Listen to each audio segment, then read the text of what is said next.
Well, continuing talking about the chapters from the Science of Mind, we are in part 5. We saw the light. We did see the light. We are in part 5 and the teachings from the New Testament, and we have been talking about the teachings of Jesus, which is the first section of part 5, and we conclude with that today and then move into the second section. And so today we're going to kind of give a little summary of our perception of what Ernest Holmes is teaching us about the teachings of Jesus. Jesus' purpose for being, purpose for coming, and what Jesus wished to convey to us. And I told David this morning, so I'm going to tell you and then I can leave it at that, because when I talk about this, I sort of go on, because I am a firm believer that many people have taken Jesus' teachings and used them to manipulate others and to manipulate others in a way that they will be obedient and see a hierarchy and think that they do not have access to God. And that is not true. That is absolutely not true. Jesus came here to teach us how to live. Jesus came here so that we could recognize our unity and our direct access to whatever you choose to call that power and presence. God, infinite energy, quantum physics says it is the consciousness of all, the ground of all being, consciousness. Jesus came to teach us oneness and to teach us that we must apply the laws of nature to our own life. He came here with a way of living. And Ernest Holmes on the front of his book has that Science of Mind is a religion, a philosophy, and a way of life. And so Jesus wanted us to know, I believe, I'm speaking for him, notice here. I haven't had a conversation with him, but I'm speaking for what I believe based on what I have researched and Ernest Holmes' teaching, which I absolutely love.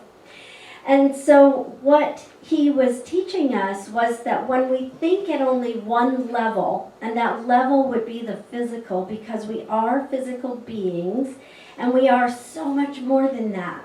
But because we live in a physical universe, I think that we get entangled in that part, and that therein lies the majority of our talk for today. How to realize that we don't want to stay stuck in form. We are so much more than that. Jesus came to teach the realm of possibility and for all of us to be part of the process. Holmes calls this the 3 planes of life, and he labels them as the physical, the intellectual, and the spiritual.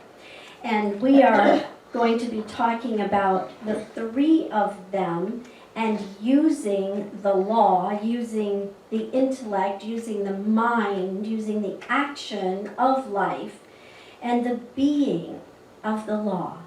Not just is there a law, but you are that law. Thinking of ourselves as being one with the law, and the law being a verb, the law being the activity. The Bible calls it the I am, the activity of spirit. And while we all have emotions and feelings, and while they cannot be touched, we can actually touch them. They do propel the law.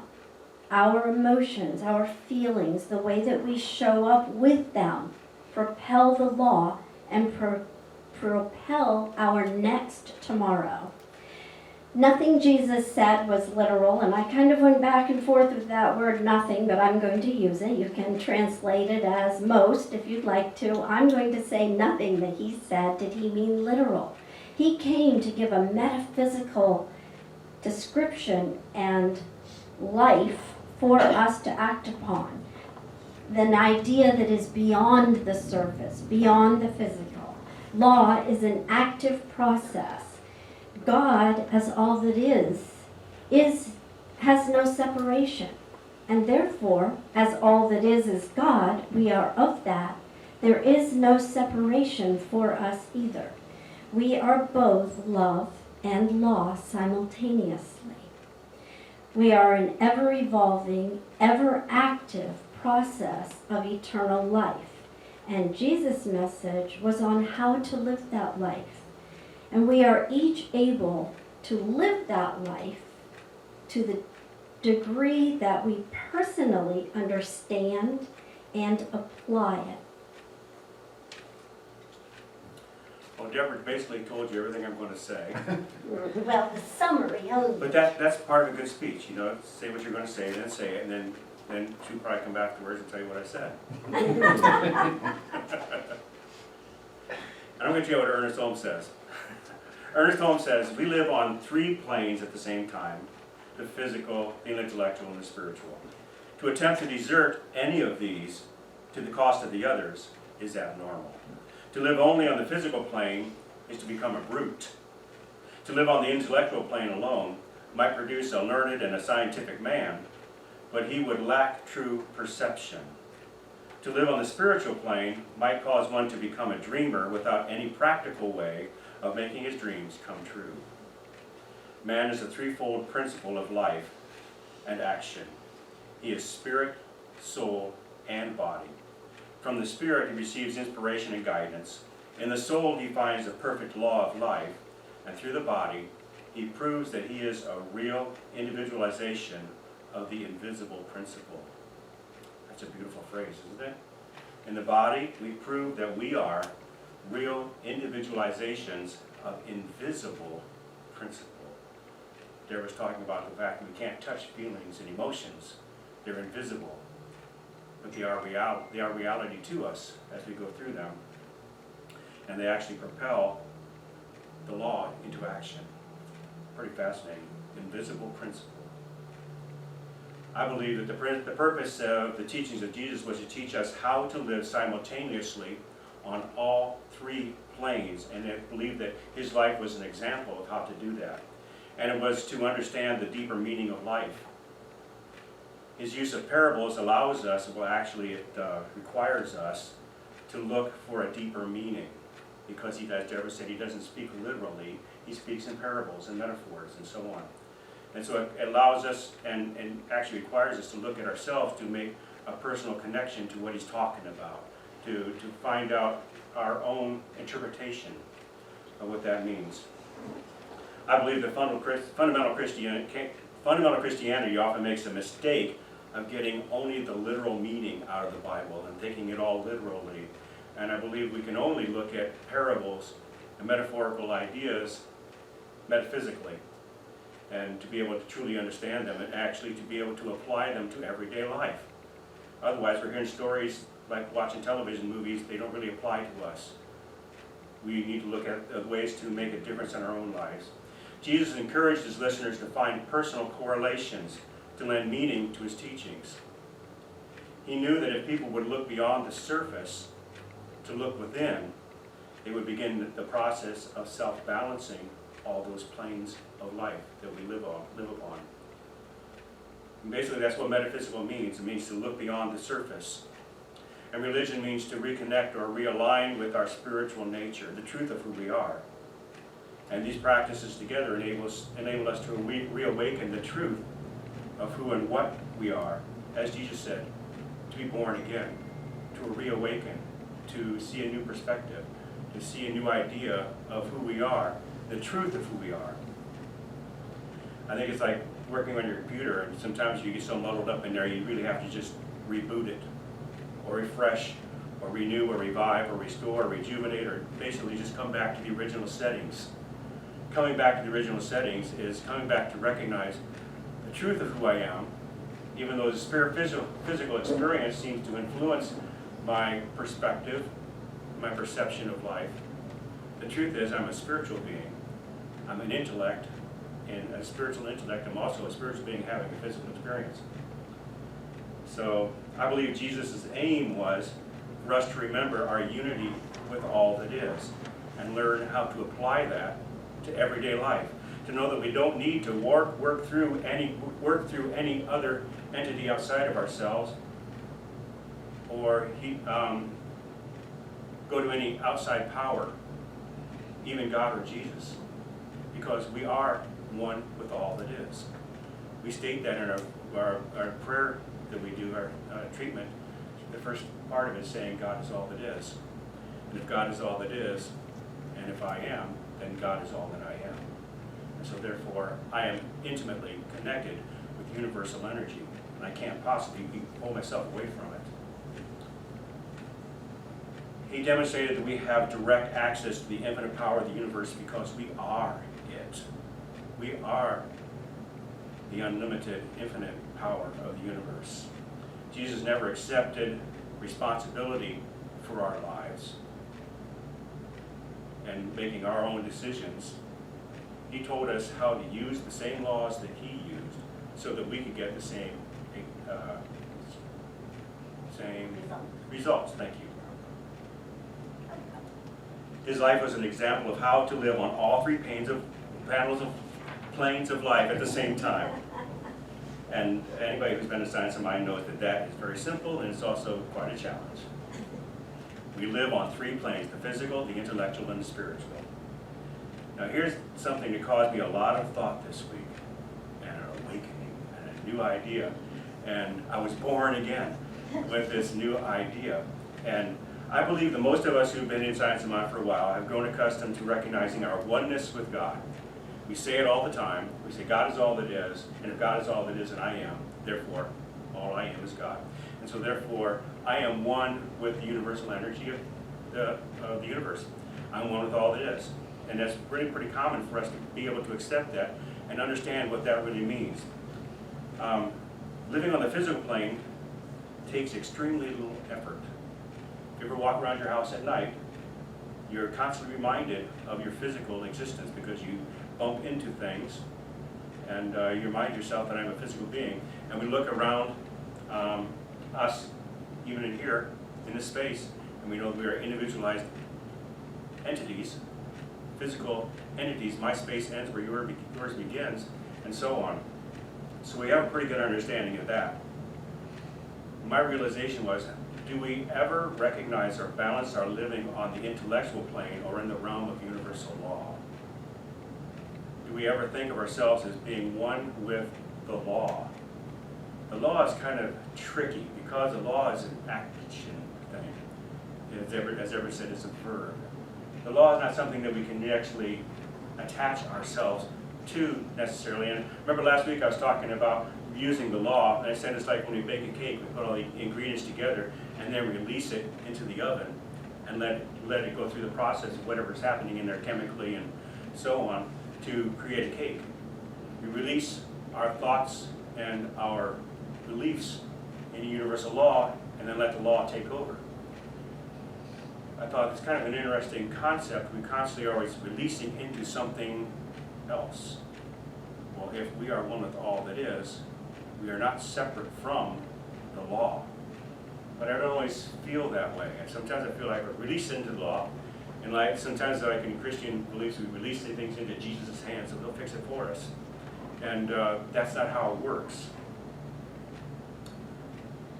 Being one with the law requires us to be one with activity rather than a physical nature. The law is active. It's a process. That's why emotions and feelings set the law into action, because they are energies. They inspire activity. They're not physical entities that can be touched, so they are not stagnant.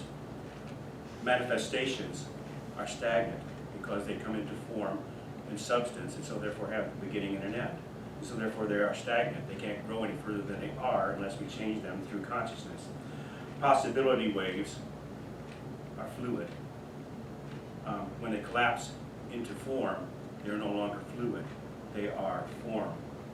Laws are fluid. Energy flows through manifest form, but by the very definition of form, it is limited. Therefore, it's stagnant. But the law is not stagnant. It's active. So it's kind of a challenge for us to realize how can we attach ourselves and be one to something which is constantly flowing and energetic. Jesus taught us that we are to recognize and be one with universal activity, to see ourselves as one with universal energy. But I think that's a little bit easier concept to understand. I am one with universal energy. Moses said to God, God said to Moses, I am that I am. We generally seem to accept that as meaning all that God is one with all that is, as God is all the stuff, and we are one with all the stuff. But I am is a verb. Am is a verb. It implies activity. It's a conjugation of the word to be. So when we apply that to ourselves, we say, I am being. I am existing. I am being. And since God is eternal, we have to say, and if I am one with all that is as well, I am an ongoing existence. I am one with all that is, so therefore I am constantly moving, expanding. I am constantly becoming anew. I am alive.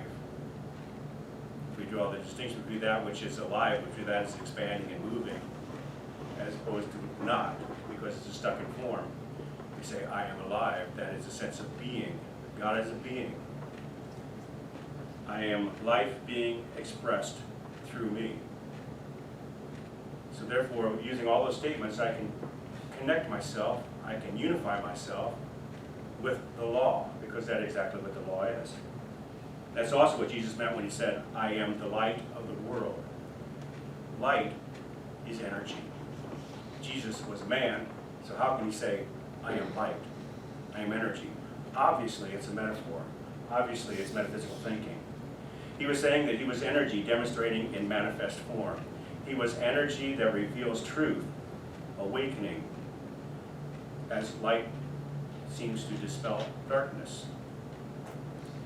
If you try to put light in a box, or if you try to build walls around it, it ceases to become light, to be light, because it loses its non-materialistic quality. And it can't be held or limited because it is energy. That is all it is. That's basically what Jesus was saying. I appear to be in physical form, but the truth of me is I'm a spiritual being. I have consciousness. I am light. Light is light consciousness. His implication was that we are light, and we are consciousness, and we are eternally flowing, expressive energy. So we are one with the law. To recognize and balance with this plane, with this part of our nature, enables us to apply the universal creative process. We can create life as we wish to experience it in our everyday life. Jesus was teaching us this very simple secret, the meaning of life, really, if we think about it. So it's that profound, and it's also that simple.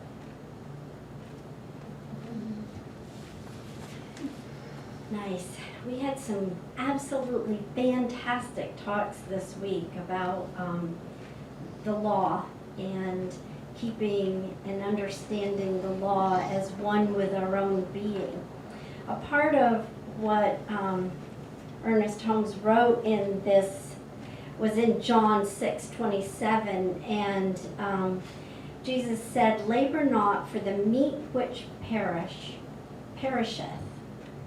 And Ernest Holmes reminds us that Jesus knew we needed food to survive, so he definitely wasn't telling us that literally not to eat meat or that we did not need meat. Rather, he meant that we starve ourselves in other ways. We sometimes starve ourselves spiritually or intellectually, and our whole being needs nourishment. We are one being. We need knowledge and wisdom, and we need an atmosphere and consciousness of spirit, of love, of good, of all the ideas that God is. And we must recognize that all of our parts must be fed and sustained.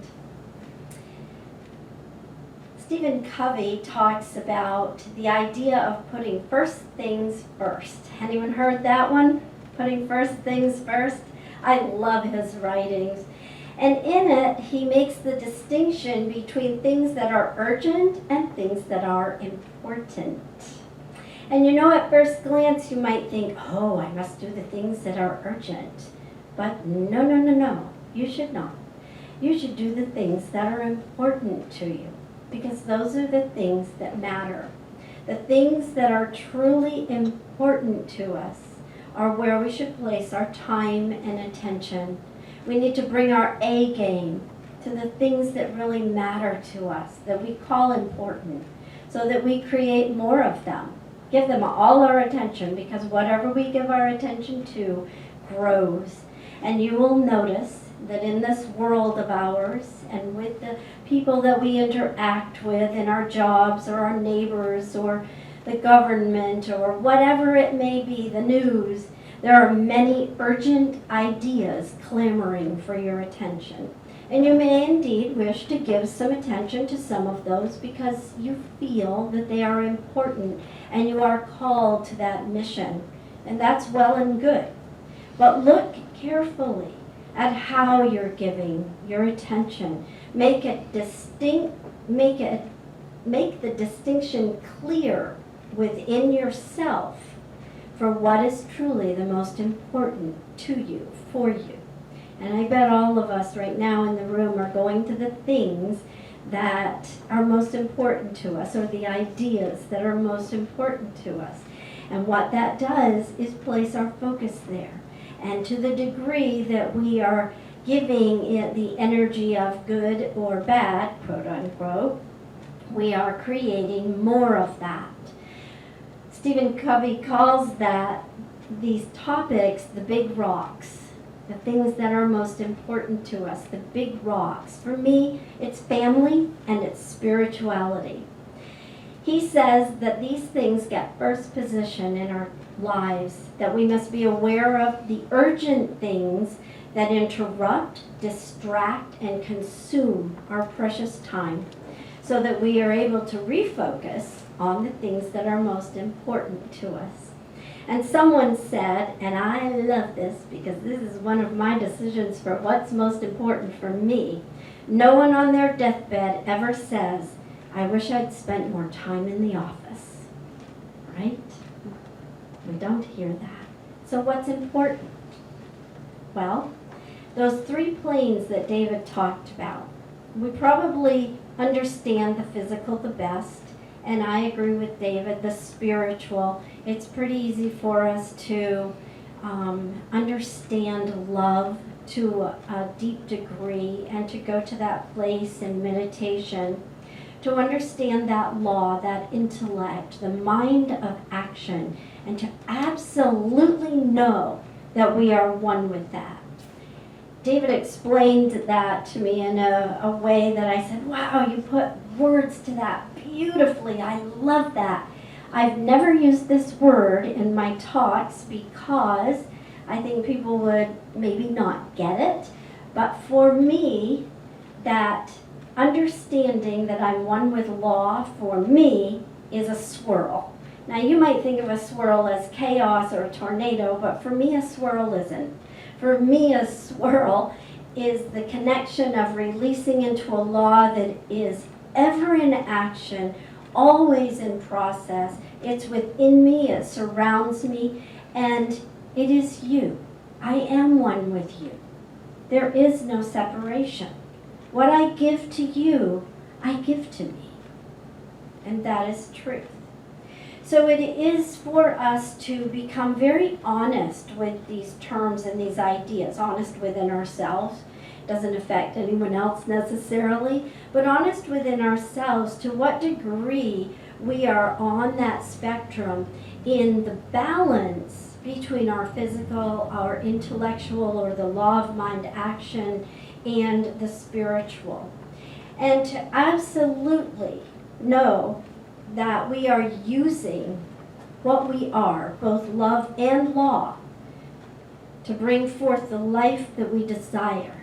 And it's an inside job. We are the only ones that can do it for ourselves. And sometimes we don't believe this, but you do have the power.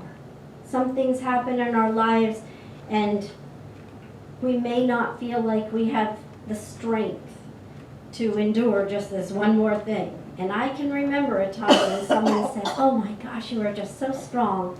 And I actually said, I don't want to be strong anymore. But I didn't really mean that, right? Of course. Because of course we want to be strong and we want to overcome. It's all about what we're placing with our thoughts into the law of mind. And so the Reader's Digest had this great joke. I just loved it. A defendant was giving a judge a hard time. And the judge said to him, where do you work? And the defendant said, here and there. And the judge said, what do you do for work? And the defendant said, little of this, a little of that. And the judge said, take him away. And the defendant said, wait, when will I get out? And the judge said, sooner or later. And I thought, wow, we do that a lot. We do, do I want this or that? Do I want to go here or there? Do I want to get this now or maybe later? We have to get really clear with our thinking for what's important and what we want. Because we can't have it if we aren't clear with what it is. We'll go back and forth and we'll get exactly that. We must be clear with that thought. I'm reminded of one of my favorite quotes that I say a lot. To learn how to think is to learn how to live. And that is so true. Ernest Holmes says that we are powerful only as we unite with power. We are weak when we desert this power. And power is capital P, another term for God. We use a lot of terms for God around here. So if you're not familiar with this teaching, love, law, spirit, they're all capitals. They're all another word for God. And the power of law and love working simultaneously for exactly that which we plant into the fertile soil is a power we can rely on. We can have faith in it, and we can utilize it in our lives through our own thinking. The law is mind in action. We are surrounded by and have within us what Ernest Holmes calls capital T, thinking, capital S stuff, thinking stuff. I love that word. I love the feeling of being surrounded by and enfolded in and within me, thinking stuff. And that it's unlimited possibility that we can tap into and choose from and create. We impress our thought upon the law and this thinking stuff, and by doing so, we cause it to produce that which we think into it. Jesus said, as thou hast believed, so be it done unto thee. The possibilities of law are infinite, and our use of law is limitless. The law is our friend. It works for us when we work it. Take time every day, my friends, to see your life as you wish it to be. Make a mental picture of your ideal life. What does it look like? What does it feel like? What does it sound like? And then pass it to the law and go about your business of putting first things first. And so it is. So it is.